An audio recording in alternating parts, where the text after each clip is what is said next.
Thank you, Jiyoung, for the introduction, and thank you all once again for being here with us this morning, and thanks to Professor Ikenberry and Professor Wang Yizhou for agreeing to do this. I was surprised at the seating arrangement. I'm the moderator. Usually the moderators are supposed to sit on the side, but I think the organizers had something on their mind. Where is Korea really situated in the world currently? So it's a reflection of the geopolitical reality of this region that we're seated this way, so I hope you understand. No, but all joking aside, this session we really try to, we'll try to shape the debate for the day, and we really could not have found two better scholars, intellectuals to help us chart this course for the day. Basically what I've asked them to do each is to talk for about 10 minutes on their broader vision of where this region is currently and where it's going, especially seen from the perspective of their respective countries. Afterwards, we'll have a little debate conversation in which we'll focus more on their evaluation of the current South Korean policy towards North Korea and policy on unification. And then we'll try to also touch on Chinese perspective on U.S.-South Korea relations, U.S.-North Korea relations, also, and then the American perspective on China-South Korea relations as well as China-North Korea relations. So with that, let me start with Professor Ikenberry. John, please. Thank you, Dr. Hong. It's great to be here, and distinguished colleagues on the panel. It's a real honor. I'll make some general comments about the security situation in the region in Northeast Asia and on the peninsula, and then suggest at the end some ways in which the U.S. and China might work to help foster relations that will allow for the Koreas to move forward in one way or another. But my general overview would be that security relations in the region are getting more uncertain, more unstable, more difficult, more challenging. Indeed, you could say that the regional security situation is deteriorating. I think this is true at three levels. First of all, the North Korea crisis, it still is a crisis, but it's not a contained crisis or a stable crisis. It is growing worse, mostly because North Korea itself is gaining additional capability. We expect more in the future. This creating insecurity in the region, triggering this kind of vibration effect across the region with responses that in turn create additional insecurity. North Korea military advances can be seen in the 2012 satellite launch, the 2013 nuclear test, the third test, both surprising many observers, including the Chinese, at the advances, the improvements that suggest movement forward in capability. North Korea rebuffed China's effort to engage its colleague, North Korea, in 2012, and most people think there will be a fourth nuclear test. It's only a matter of time. And one of the things I think those of us in the region need to think about is how we would respond to that fourth test. The six-party talks, Beijing has shown interest in reviving them. That's probably not going to happen, but privately, Chinese are not that excited or optimistic that they can be revived or that reviving them will have an impact.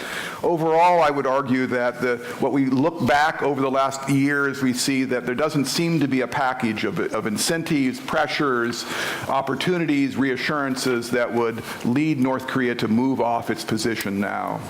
The second level of deterioration of the security environment is the rising nationalism and political antagonism in the region, fueled by Japanese and Chinese territorial disputes. In China, nationalist appeals are an almost inevitable response to its rapid growth, demands for achieving regime stability, and it's a nationalism that in some senses has now, I think, gone beyond the ability of the government, the regime, to contain. It's in the social media, it's in the society, and it's a lot of it's directed at Japan. Japan, in turn, clearly has its own nationalist kind of movement upward, if you will. Think about how Japan sees the region. It's in a region where it's been passed by China economically. China is growing its defense budget at 12% a year. Japan is still below 0.99%, actually substantially below that. It could go up and still remain below its commitment to a less than 1% of GNP military expenditure. Meanwhile, Japan is struggling to find an identity that reconciles its peace constitution with the fact that it's in a neighborhood where we have now the largest military expenditures and arms mobilization and modernization of any region in the world, surpassing the West last year as the region with the most buildup. Prime Minister Abe doesn't have a vision of how Japan can get out of its, we'll call it the historical box that it's in. Indeed, the opposite seems to be true, that Abe seems to be risking more regional antagonism by defending a kind of macro-nationalist narrative of the 20th century. And so in some ways, the structural setting of Japan, which feeds a kind of insecurity and a nationalist kind of response, has been exacerbated by the lack of a kind of imagination of how Japan can get out of it. It's really a pity that Japan, during its period of the most power in the late 80s, early 90s, had not found a way to settle, to put to rest the history issue when it was from a position of strength. And now it really is in a situation filled with dilemmas. In the background, the third level of deterioration of security relations is the wider regional power transition. The movement, if you will, over the last decade and into the next decade of a movement from we'll call it a partial hegemonic order built around American security and economic leadership to one where it's more balance of power, a partial balance of power system. The old order was one that had great stability and created opportunities for transitions and growth and integration. But now we have this kind of double shift, a rise of China, which is creating a more balance of power logic in the region. Calculations, thinking are more about pivots and balances and counterweights, that good old-fashioned geopolitical thinking, driven by regional and power transitions, manifest in military modernization more than arms races in the traditional sense, but modernization of infrastructure, of alliances, and of hardware. And there is this double dynamic, not just of balance of power, but also a calculation of wider geopolitical competition. It's not just Northeast Asia, it's now East Asia, and it's not just East Asia, it's now Asia, India, Australia, the moving parts of the region, enshrined really in the Asian Summit and the constituencies there, shows the changing context in which individual security challenges take place. If this picture of the region is correct, that there is a multiple level deterioration, a weakening of the kind of supports for cooperation and stable peace, there's a lot of work to be done. A lot of diplomatic work to be done. George Shultz, the former American Secretary of State, always talked about diplomacy as gardening. Well, today we have a garden, we'll call it Northeast Asia, where the plants are turning brown, and we need a lot of watering and a lot of fertilizer and a lot of imagination about how to keep the garden green, if you will. On North Korea, no real alternative exists, I would argue, than strengthening sanctions, but also, of course, doing as we've always suggested needs to be done, showing that there is a possible pathway forward to unification, as we talked about in the first session, a vision of a unified region, but that the sanctions and a tightening of the sanctions coupled with diplomacy seems to be the only path forward. The good news is that China has toughened its stance towards North Korea. It's made restrictions on bank transfers. It's expanded the list of equipment and material that is banned from transfer to North Korea, critical material and equipment. It's sent diplomatic signals to North Korea in the way it hosted President Park in Beijing, the way it hasn't hosted visited Kim Jong-un. There hasn't been a state visit since 2011. And there seem to be more steps available, perhaps inspired by the progress that may be occurring with Iran, where the progress there was really financial restrictions. The SWIFT bank transfer restrictions really seem to play a role. There isn't that same lever, perhaps, with North Korea, but it's the cutting down, closing off port city transfers of illicit arms, particularly in Dalian. That's where the leverage point is, it seems to me, reading experts who talk about these sorts of things. In the meantime, China, the U.S., and Korea need to talk more about their responses to a possible fourth nuclear test. Over the long term, that's not enough. That the larger deterioration of security relations in the region require a larger imagination, a larger agenda. And here is where I would make my final remarks. And this is where the U.S. and China, I think, can step up to the plate, if you will, and find new ways to stabilize and restrain security competition, and find ways where they, given more trust between them, they can take more risks regarding North Korea, where the downside of putting pressure on North Korea, which is collapse and the loss for China of an ally, is mitigated by the upside of a regional integration that would allow economics to flower, peace to take off, and new types of collaboration across the region that's good for China as well as good for a unified Korea. There is an opportunity here to respond to the arms buildup, the security competition. China and the U.S. and Korea and Japan are all feeling this, the insecurity,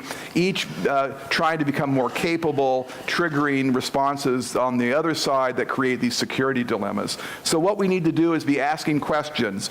Are there opportunities for the United States, China to restrain their modernization and arms buildup? Are there opportunities for multilateral arms control? Is there an opportunity for China and the United States with their partners, and particularly with South Korea, to fashion a vision of a security region where nuclear weapons and their restraint and safety and ultimate downgrading of them provides the unifying vision for the region?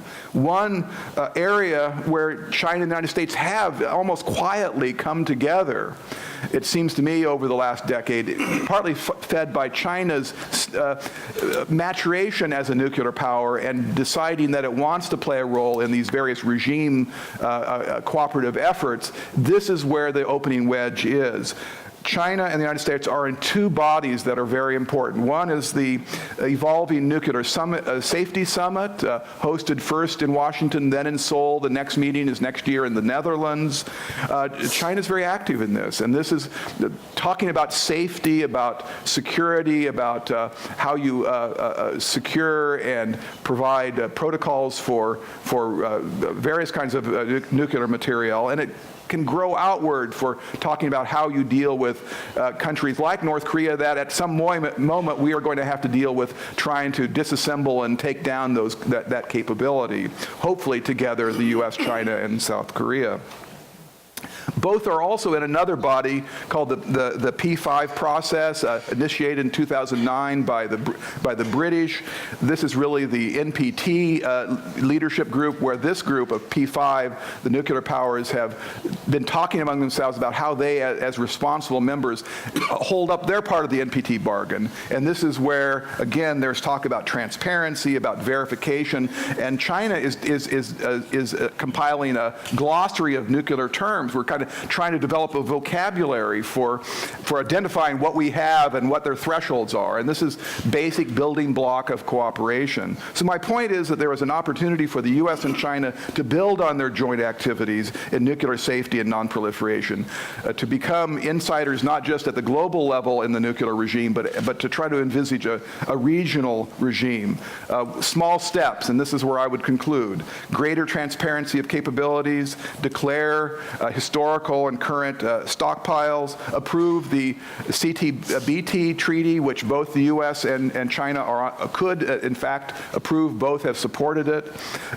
China could join the U.S.-Russia talks. There's a whole set of ideas there where there could be more intensification of cooperation.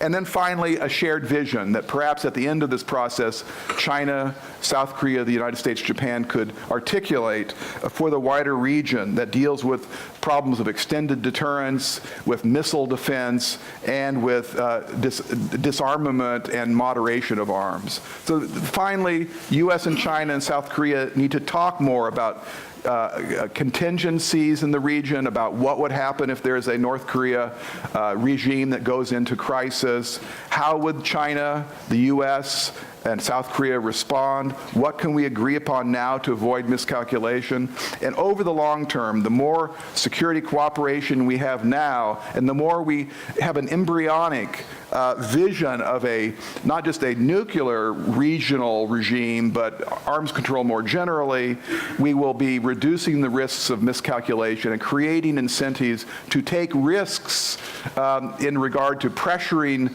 North Korea to make good on our hopes over the medium term for a dramatic transition within the Korean Peninsula. Thank you. Thanks, Dr. Ikenberry. Told you he wouldn't disappoint. He started from a very broad sweep of where things are going as far as the global and regional security trend is, and then focused on the more specific issues regarding Northeast Asia, and then what perhaps what China and the United States could do to mitigate the deteriorating circumstances. Let me turn now to Professor Wang Yizhou, please. Thank you very much. John is one of close friends of mine in past 2 decades, but I guess I have some more opposite view onto the region. I think I prefer, given the time limited, talking North Korea issue, Sino-US relations in the later on Q&A. But now I want to make 2 points. One is about global context of this peninsula. One is about new Chinese leader and its orientation of foreign policy. Talking about global context, I think in the new century, there are 2 important far-reaching trends. One is that in this region, like globally, we are witness the transition from the Cold War to post-Cold War period. In Cold War, you see the 2 blocks, 2 hegemons. Power relation is very tensive with some danger of the war. In the transition of this towards the post-Cold War, I think important thing is that the power, U.S.-Russia, U.S.-China, and China-Russia, become more coordination, almost no danger of the big war. I think it's very important to think about the peninsula, the background, the whole future. In the Cold War period, China, Russia, as one side, supporting North Korea. South Korea was backed by states, by Western countries, making this peninsula very sharp confrontation and even some big losses of war. But in the Cold War period, though some turbulence, but I think inevitably future will be coordination among powers, China, US, China, Russia, Russian, US, and other middle powers to make soft landing of the Korea Peninsula confrontation, especially North Korea nuclear ambition. So I think it's very important. In China, for instance, we are ally. We call it blood ally with North Korea. But now we are in the transition from this blood ally to a normal relation. Though not very easy, but I think for majority Chinese public, elites, top leaders, they are very clear about this trend. We also have a very tough relation with South Korea. We have some war. We are no normal relation. But now, South Korea is one of the best friends of China. Economically, trade, tourist, every kind. We see the best example of China with the world.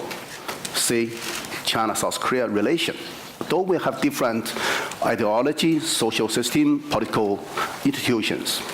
So I think this is very meaningful to think about Peninsula future, the transition from the Cold War to a new period. Though some uncertainty, but I think big difference from before.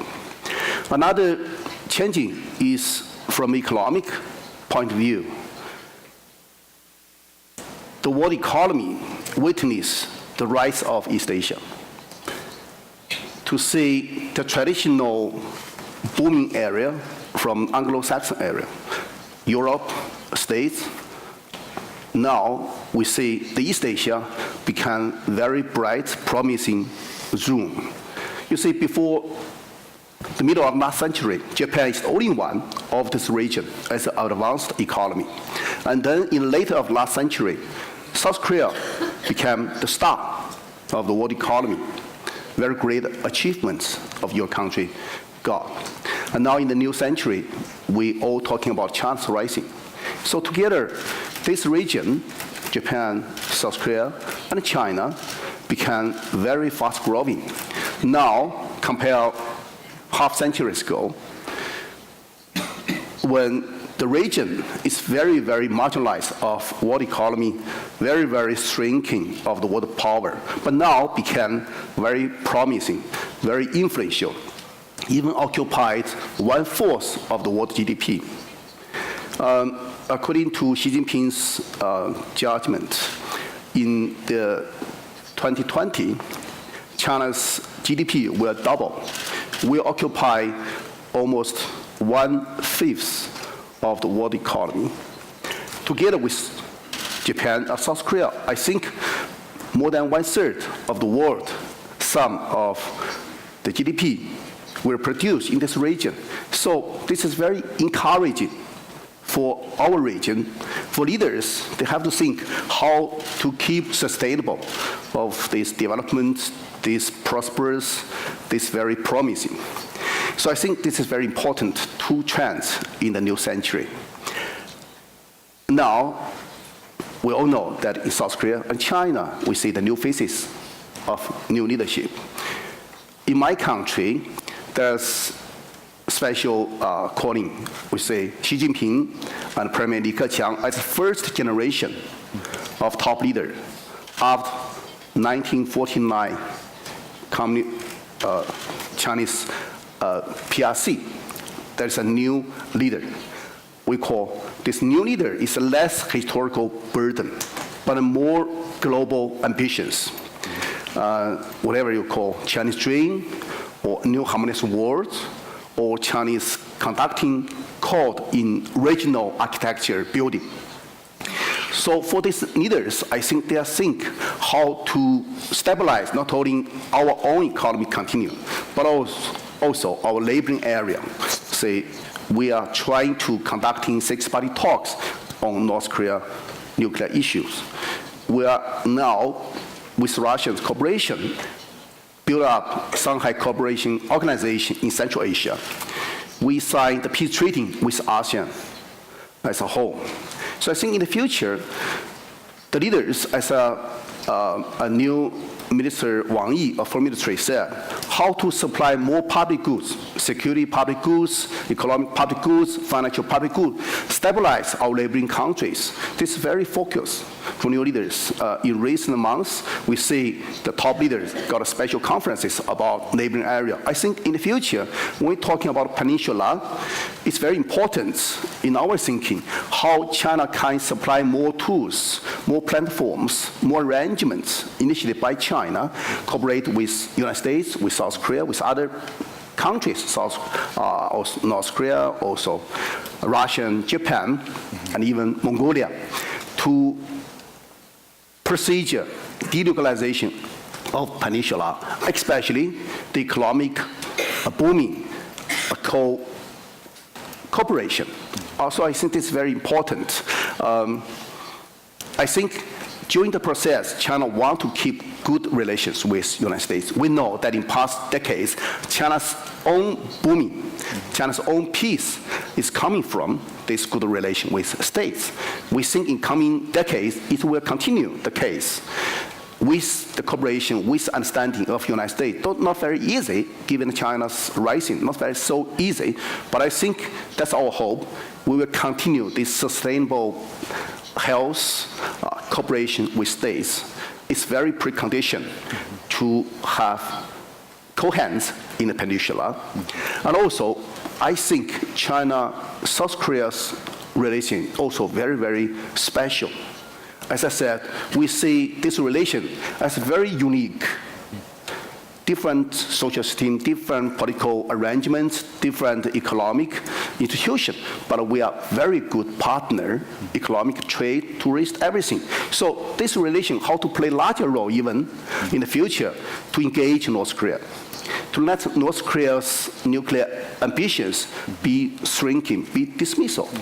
But you have to be very patient. I think for Chinese view, the unification must be not a short duration, but a long process. I remember years ago when I came to Jinhua-tai, the president's site, the President Jin Da-zhong said, at least 3 decades, he said, for this unification. I agree with him. For our own sake, we also have this patience. You see, China's mainland and Taiwan, we have a long engagement with a lot of quarreling, a lot of confrontation, but we're not so harsh to unification. So I think same story can be happened in the peninsula, and China will play constructive role, more mediation, more cooperation, coordination with South Korea. I think this is a good future for our region, for both sides, even for the whole world. Let me stop here. Thank you very much. Fascinating. Our representative liberal internationalist is giving us a very bleak picture of the region being buffeted by balance of power dynamics, and Professor Wang providing us with a liberal internationalist interpretation of the region. So I think we have great grounds for continuing this debate. John, if I may, it's very interesting that you also have a different perspective on six-party talks and its prospects. And remember, the six-party talks used to be the darling of everybody because it was one multilateral mechanism through which the United States and China had common goal on a very important strategic issue. And the fact that now we seem to have very different outlook on future prospects of this is also a good indication. But what are your? I know you mentioned a few examples of what future cooperation could take place. But what are your views on six-party talks in particular? But the way in which multilateral mechanisms do or don't work in this particular region, and especially as we go forward? Yeah. Well, that's a great question, and we see both the successes and failures, and there is a lot to sift through to see what works and what doesn't work. I think the six-party talks were a breakthrough in a certain way because they did herald first a Chinese-led initiative.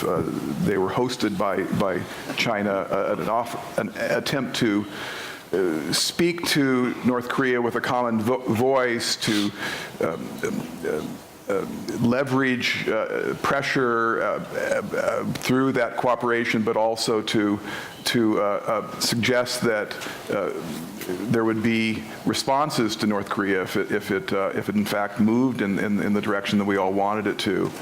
I think part of the problem now is not, and the other promise of the six-party talks was at basket 3, there was a view that it would potentially be a framework for wider and deeper security cooperation. And I think that's still, in the medium term, that's still something that we can hope for. I would, in fact, my remarks were trying to suggest that while we may not be able to, quote unquote, solve the North Korea crisis problem immediately, we should be, again, using gardening, we should be planting seeds and trying to build a more common security vision for the region. And I think that has to take place.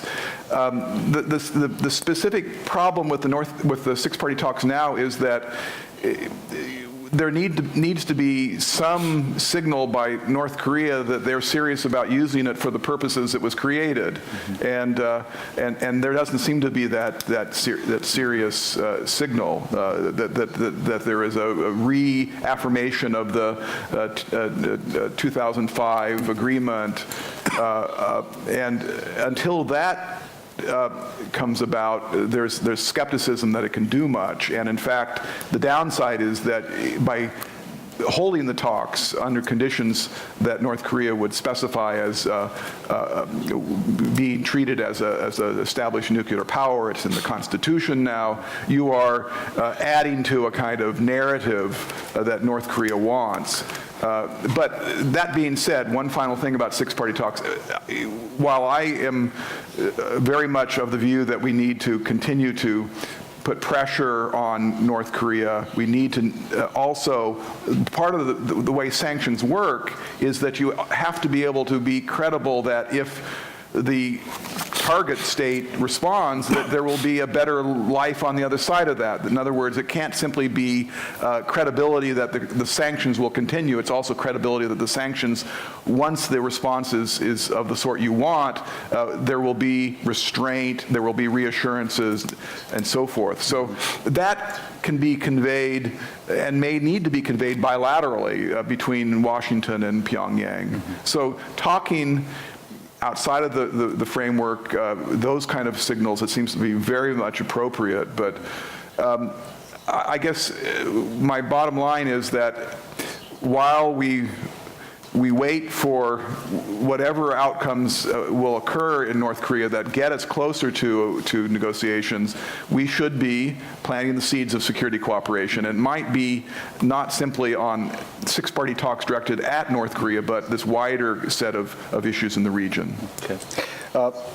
Professor Wang, you mentioned how President Kim Dae-jung envisioned the unification, Korean unification, to be a long-term process, and I think all Koreans would agree that it would be a very long-term process. But also going back to the six-party talks and the purpose of which is denuclearization of North Korea. Now, we know that the process of unification will take a long time, but for us, the most immediate concern is denuclearization of North Korea, because if current trends continue and North Koreans are allowed to continue to develop their nuclear weapons at its current phase, then and our Ministry of Defense has recently said within 3-4 years, within much shorter time than we had envisioned, North Korea will be able to operationalize its nuclear weapons, which then would usher in a completely different age. So what is your view on the prospects for six-party talks? Why does China still place so much hope on it ultimately being able to achieve its end? And what are your views on these increasing calls on the part of others, including Professor Ikenberry just now, on stronger sanctions on North Korea? Firstly, I want to admit, within China, within think tank and strategic bureaus, there are very diverging views how to assessments of this six-party talk. One of the views, major two thinking schools, is that this is a strategic burden for China. We got a lot of efforts, a lot of aid, but the achievements is not very ideal. North Korea continue stick to its nuclear ambitions. But another view, I think leaders and foreign ministry and PLA mostly admire, stick to, is that this is inevitably trends. We have to continue, insist this platform.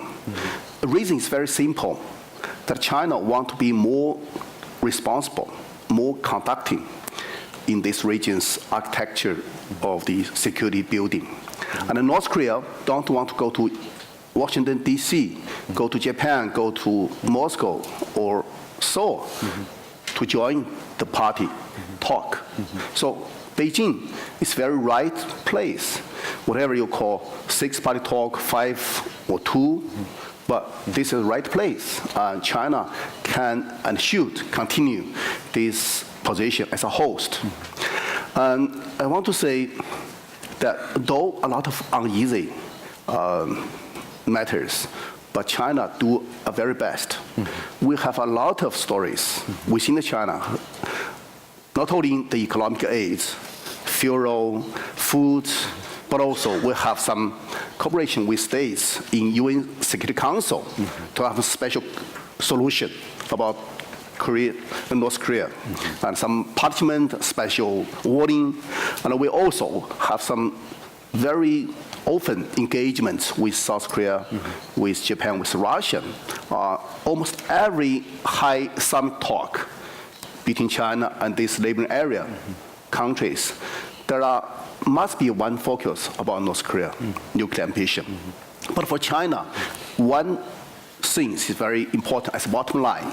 Denuclearization should be peaceful, stable, rather than very sharp, very dramatic, with some war danger. This is our bottom line. We want to promote this process, but no war, no power confrontation, especially between China and the United States. But on the other hand, if you think about North Korea, try our best to understand what is the dilemma, what is awareness. I went to Pyongyang once, talked with an official, high official. He told me, we don't want to be second Iraq. See, if we have no this weapon, United States not have a normal relation with us, and China don't take care of us. What's our fate? So they want to make some trade-off with some deal, I think, with United States. But right now, simply, in my view, U.S. not very clear what can give the North Korea. See, give is compensation, economic trades, fuel, or have a special timetable of normalization of two-country relations, or some other multilateral platform or security guarantee. China can supply some unilaterally or bilaterally security guarantee, but North Korea is not satisfied with that. It's not very sure about its security. Only important precondition for its denuclearization, I think, most important is with the United States, make some special deal. But right now, I think U.S. have very accountable. Why not to give this guarantee or give some special cake? It's very important. For China's point of view, we want to do some mediation, especially between North Korea and the United States. We want to supply some special arrangements, openly or secretly. We even can have some multiple, you can call mediation or aids or a package. But I think United States is very special. In this matter, we coordinate very much with states. I hope it will matter in the future. John, I think you probably want to respond to that, but within the context of, I was really struck also by your comment about the lack of imagination or need for imagination of a better or the future arrangements in this region. And again, I think I completely agree. I think it's, and the core of that is, of course, the future arrangement for the Korean Peninsula, especially how China and U.S. can agree on a common vision for the unification or the peninsula. And let me just put it a bit more bluntly. At this point, we're asking United States, South Korea, are asking China to put a lot of pressure on North Korea to do the right thing. But if you're looking at it from the Chinese perspective, what is it that I get in return for putting pressure on my, well, at least formally, it's still an ally. And what many within China, as Professor Wang said, could still consider a strategic asset in some way. What is it that we can offer in return, or what the U.S. can offer in return? And this goes to what Professor Wang just said also about what U.S. can offer North Korea as well. This is the most important issue, and I'm glad you very brilliantly come to the, I think that is the nub of the question. So think of the strategic setting that we have here. Japan, South Korea, the United States are looking to China to put more pressure on North Korea. And North Korea has, in fact, as I suggested in my remarks, responded in various ways. It's passed a kind of threshold where it sees North Korea in a slightly different way. He sees the liabilities. It sees that it pays a price when North Korea misbehaves. The U.S. redoubles its with Japan and Korea its alliance system, which further encroaches on China. So it pays a price for North Korean bad behavior. But on the other hand, of course, it sees that by putting more pressure, by doing so to the point where it could ignite a regime crisis in Pyongyang, it might potentially lose what would be an ally on its border, and it invites a future that is very uncertain, a future where refugee flows and a unified Korea with an alliance tied to the United States moves those forces further closer to China. So you are quite right that China's calculations are mixed. And part of what I was suggesting in my remarks is that's right, and one needs to try to not just the U.S., but South Korea as well, paint a picture of a unified Korean peninsula that would be an attractive outcome for Beijing. Yeah. That's when I was suggesting putting on the table a kind of vision that would make the risks associated with tighter sanctions worthwhile to China. And that might entail later on a kind of set of assurances from the United States and from South Korea about what the nature of the security regime would be on the peninsula and in Northeast Asia in the wake of unification. There would be nuclear-free. There would be some restraint on forward deployments of forces, those sorts of things. We know that these sorts of assurances came into play at the end of the process when the two Germanys were unifying, and it required Gorbachev and Russian agreement to withdraw troops from the former East Germany, and the so-called 9 assurances. Robert Zoellick and James Baker were very much involved in this, and that played an important role, and it might yet play an important role for China's thinking as well. In some ways, one final way of thinking about it, China does have, in some sense, a veto right on unification, because it has, in its capacity as the host or patron state for North Korea, the ability to keep North Korea going and to make sure that it survives even when the pressures from the rest of the world are applied to North Korea. It's sort of like a patient on a respirator. In some sense, it can make the choice. It's the kind of steward that decides whether to turn the machine off or not, and that means that China has to think about what the risks and rewards for that choice are, and I think that we can do things. That we can't make absolute assurances, and there are some things the United States wants to happen in the region after unification that China might not want to happen, and likewise the other way around as well. But it seems to me that starting to talk now about what that region might look like and what the peninsula will look like could provide assurances that would make it worthwhile to China when the time comes to ratchet up those sanctions and even talk about regime transition. Thank you. Professor Wang, basically the same question, but let me try to phrase it contextually a little differently. The question, of course, is what would be the satisfactory, the ideal future outcome of the security arrangements in this region, especially regarding post-unification, Korean unification. But one thing that, before we get there, and I want you to also ask you a more specific question. As we try to get there, I was really struck by your quote of somebody from Iraq or North Korea who said that they don't want to become a second Iraq. My question is, how about trying to make them into a second Iran?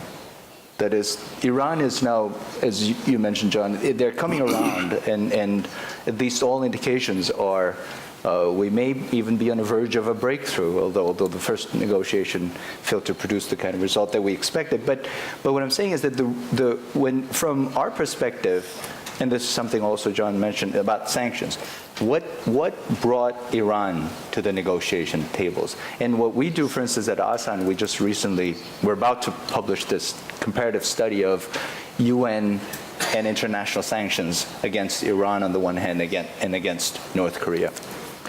And the contrast is just striking. There is no sanctions regime against North Korea that we can really speak of when we look into the details of it. So if the end result that we all want is North Korea to really come to the table and with the precondition they're announcing their intention to ultimately give up nuclear weapons. If sanctions is one thing that we haven't really tried, and it has worked on Iran, isn't it time that we give that a try? Especially, we need Chinese to be on board on this particular issue. So if you can answer that question, but also respond to the larger vision question about what would be the regional arrangement that would make China feel very comfortable. I think there's a big difference between Iran case or Iraq case and North Korea case. I told North Korea, the boss, the official, that the difference is in Iraq case, no big power in the neighboring area can guarantee it's safe to give some special guarantee of future space. But in North Korea, China can. United States, if agree with China, China can supply very big security economic guarantee to North Korea. So I think I told them this is a big difference of your geographic politics. That makes North Korea much safer. The case much simple than Iran or Iraq problem. And I think many international observers, including South Korea and the United States, easy to disregard one fact, neglect that China not only give assistance to North Korea, but we recently also have very tough measures, sanctions, punishment to the North Korea. Basically mean that to give North Korea good choice. For instance, if you check out Chinese literature this year, opening, public can know, commercial ministry released several documents with some orders, forbidden special sensitive technique and materials to export to North Korea. And also, we agree with the United States in UN Security Council solution with some special sensitive words, sentences about North Korea nuclear ambitions. I think also within the Chinese think tank and the public media discussion, we have a lot of views angrily about North Korea's its very unresponsible behaviors. So I think this is a very important pressure Chinese want to put North Korea. And I think for Chinese leaders, in my observation, they want to see this case as a special touchstone. To see whether in the future China can play a very leading role conducting a regional or sub-regional architecture of security order. If we failed, we not success persuade North Korea give up its nuclear ambition, finally make two Koreas very confronted, even engaging China-US some danger of military confrontation. We will say no possibility for China play a very constructive role in the future in the region and globally. So we see this is not a very simple, very unilateral problem, but as a very multiple, very global question, whether China can not only peaceful rise in itself, but also do some contribution. So I think more and more, in my observation, recent 10 years, during the engagement with six-party talks of North Korea nuclear ambition, many, I may say, more and more Chinese understand this reason. We have to do something. We have to put North Korea in the right track. Though not easy. You see, as I said to you, that China, mainland and Taiwan, we are same nation, same language, but a very tragic history. But now we see some turbulence during the Chen Shui-bian, Li Denghui's presidency period. It's very dangerous, even engage some war between China and the United States. But now the patients got a result. We see the cross-strait relation become more and more warm up, and the volume of trade, the people exchanges become very popular, very welcome. So I think in future, China want to put a special, in my words, commercial piece in this region by compensation, by economic zone, by China's special offer of special economic test. North Korea can finally recognize this is the right way. If he want to prosper its economy, it want to keep from adding, deadly end. This is the only way. I guess for the young leader, Kim Jong-un, this is very important. I guess this is one precondition. If he want to visit Beijing, the only condition is that he can make some deal. Denuclearization. If just empty words, no way to go to Beijing. No possible to get more assistance. No possibility to get Chinese security guarantee. So I think finally it's very important. China, US in the same track, same direction, pursuing North Korea. Though US, always in my view, are not so patient. It's very too harsh, not very clear what it can give to the North Korea. But I think during the process, if we have the patience, US finally will recognize, okay, we can give some result to North Korea. And China will help this process. I guess 5-6 years, we will see much more better situation than today. That's my prediction. Thank you very much. I would now like to open the session to the floor. Firstly, I didn't even finish my sentence yet. He already has his hands up. So, yes, Dr. Nia first, and if you could also identify yourself and a brief question. Thank you very much. I have a question to Professor Wang. My question is about China-South Korean cooperation on North Korea. My question is, what do you think are the main restrictions for China-South Korean cooperation on North Korea? Thank you. Should we collect a few questions? Why don't we collect some? Yeah, let's collect a few questions, please. Here's them right there, right. Oh, thank you. John Everard, former ambassador to the DPRK. Question to Professor Wang again. You talked about the six-party talks. In your remarks, you didn't refer to the fact that the DPRK has repeatedly and at high levels said it will never, never give up its nuclear programs. How do you respond to that, please? Other question? Anybody else? Yes. Scott, in the front row. At risk of ganging up on Professor Wang, I just want to ask, what if there is not a peaceful pathway to denuclearization on the Korean Peninsula?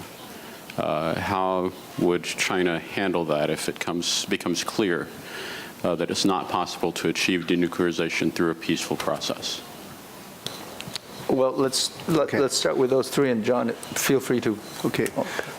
First easy question. I think for China, also some scenario simulation. If everything failed, we'll have to do some crisis management in case any blood war in our neighboring area. So I think for PLA, they got some preparation for these worst scenarios. But we still hope, and I guess majority in Chinese leaders and bureaus believe they're very hopeful, promising that finally we will success. This is the question about crisis, if everything failed. But I guess this is not the current deal. The major focus is still how to engage successfully, and we have some confidence to be success. The question from a Russian colleague, what's the obstacle between restrictions between China and South Korea? I think there are two major problems. One is the previous governments in South Korea have had some problem to engage in North Korea. It's almost give up the sunshine policy. It's very tough in the words, in measures, but not very patient enough in many Chinese point of view. But I understand this is a majority South Korea's view. We have to be very tough, but in the North Korea, and I guess many Chinese point of view, could be more comprehensive engagement rather than just one tough aside measures. Another one I think is also very problem that South Korea and the US always have some special deal, military security. I guess some of them are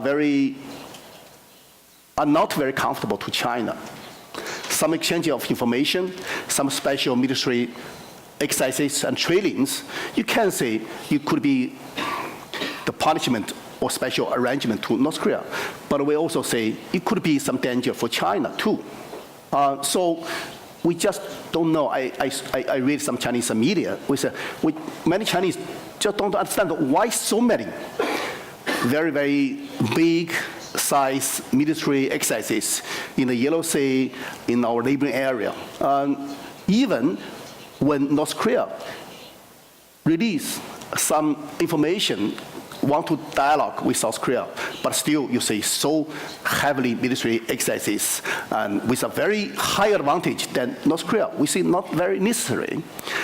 Sometimes we know that special arrangement between South Korea and the US, and maybe sometimes with Japan, it's not very open to China. So we feel not so comfortable. Some people, I guess, here have some special influence of Cold War, making this region between two blocks, and US, South Korea, and Japan could be one block, and China, Russia, maybe South Korea could be another one. I think this is not very good, not very comfortable to China, and also make some less confidence building for these countries. And another question is about, I said, I think if you keep every words, every documents very closely, you will find North Korea is not very coherent to say no. Sometimes he gives the space for the dialogue. When, for instance, one top political leader, the relative of Kim Jong-un, came to Beijing, he's a military guy, very high, and another is a very high official. So we want to keep the cooperation with China to say the good arrangement in the future. In Chinese documents, the co-sides relief, not to mention the nuclearization as the sole and only goal of North Korea. It's very recent phenomenon. I think in the past months, the North Korea give us, at least in China's understanding, there is some space for us to work out some new deal. So maybe, I guess, here or in Australia, you see the only words, only judgment is about the nuclearization.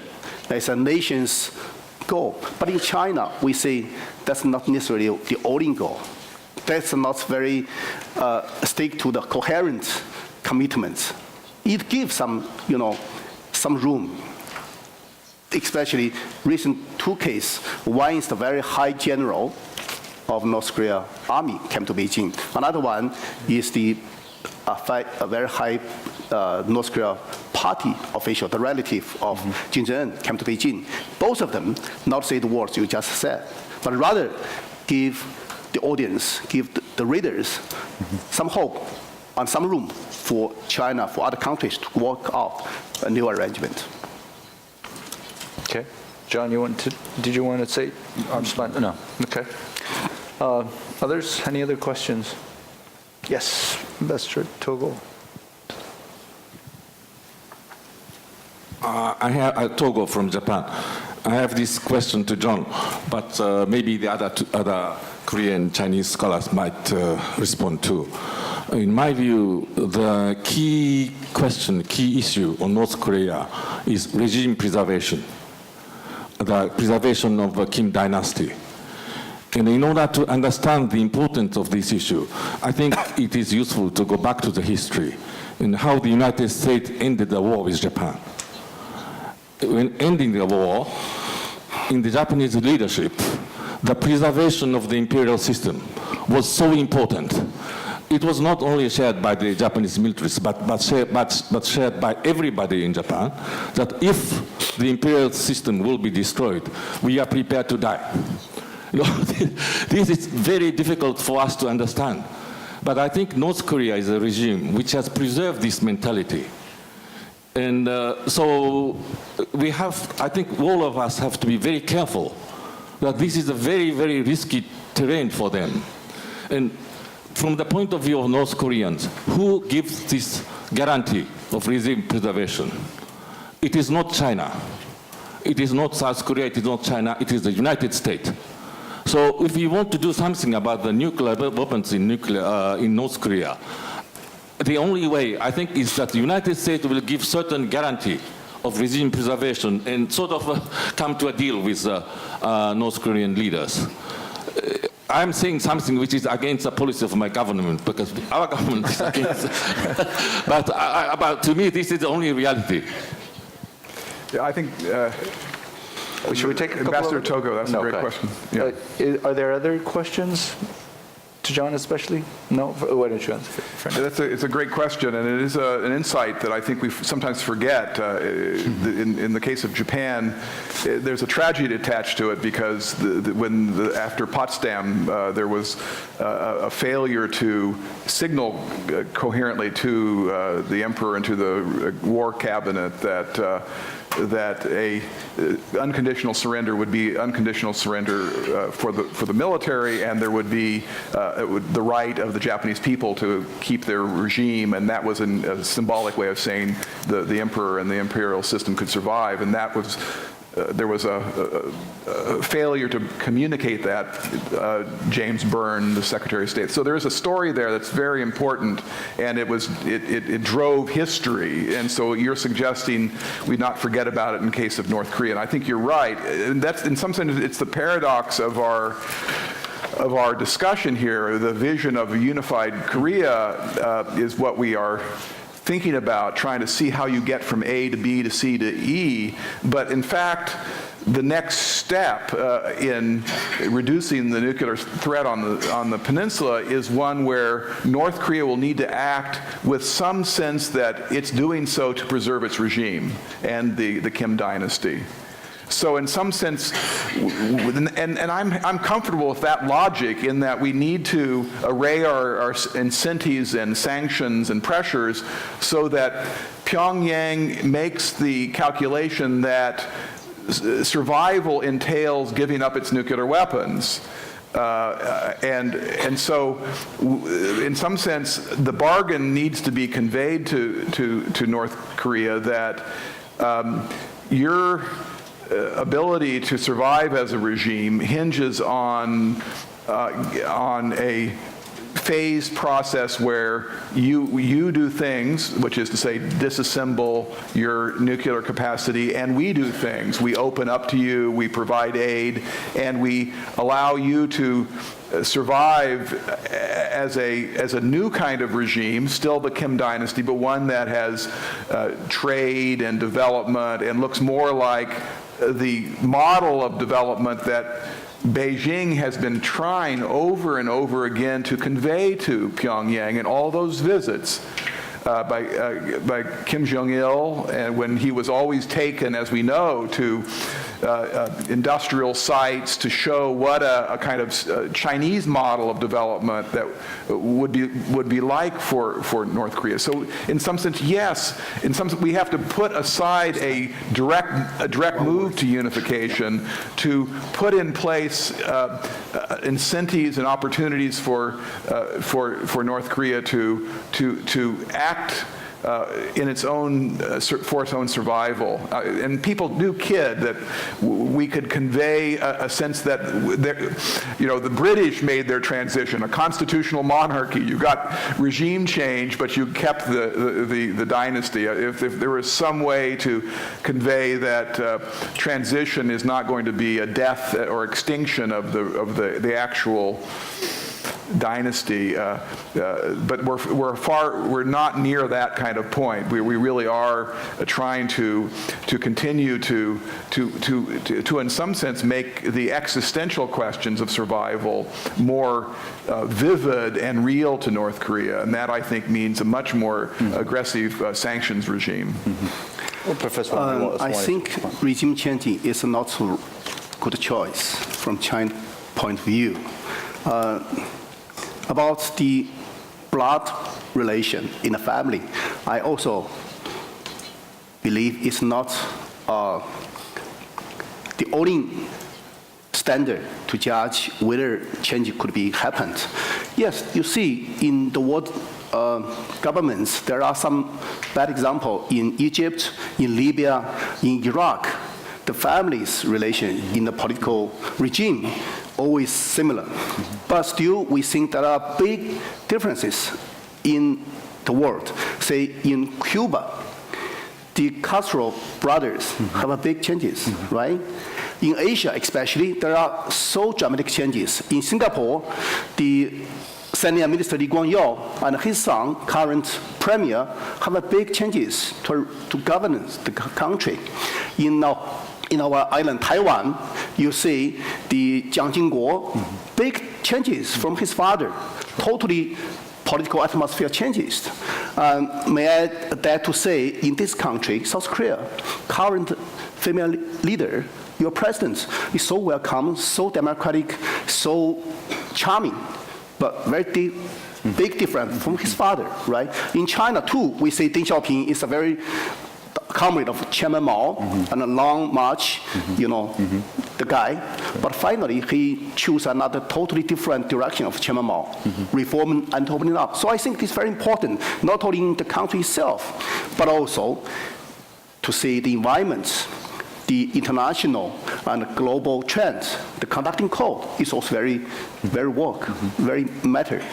Yeah. Since Ambassador To kindly asked me the question also, if I may also, just taking off after both of your comments, but for me, though, is it really then the question of anybody guaranteeing anything to Kim Jong-un?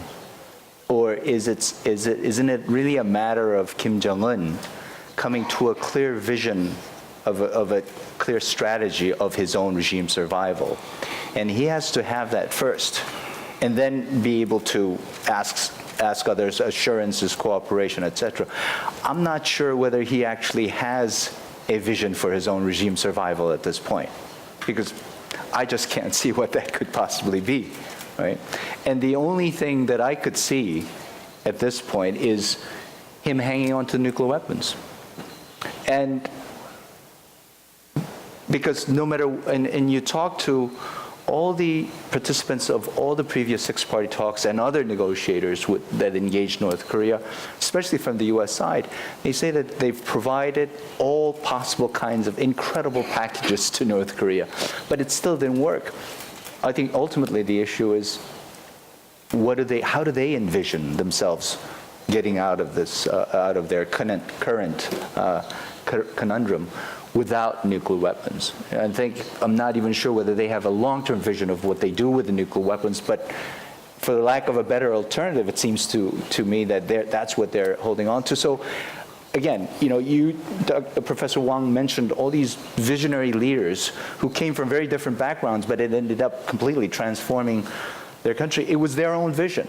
It wasn't assurances from anybody from the outside world, but it was mostly the internal vision of this sense of existential collapse that was more coming from within the inside. So that may be the crux of the difficulty that we're having with North Korea right now. But anyways, yes, Professor Chu Shulong. Thanks. I want to follow Dr. Ham, your comments. I think it's very important to understand North Korea. I think every leader tried to figure out a different option for the country, especially when had a long-term difficulty. But I guess that Kim Jong-un and his colleague or even his father, went to China many times. Try to see a lot of, including their local party leaders, to go to Dalian, Shanghai, Pudong, Shenzhen, Beijing in decades. They did think a lot, try to figure out what they can do. But finally, they found that they cannot do anything different from the old tradition. This is not because they are imagined power. It's because they are country, place. We should understand that North Korea is a very small country. I don't know the Chinese figure is correct or not. Last year, North Korea GDP is 3% of South Korea. If this is the right figure, it's almost nothing. So how can our leadership, our party, and with it maintain regime security as #1 priority, then what the choice they can have? I don't think they can have a choice of economic reform or open up. That was the end of the day of the regime.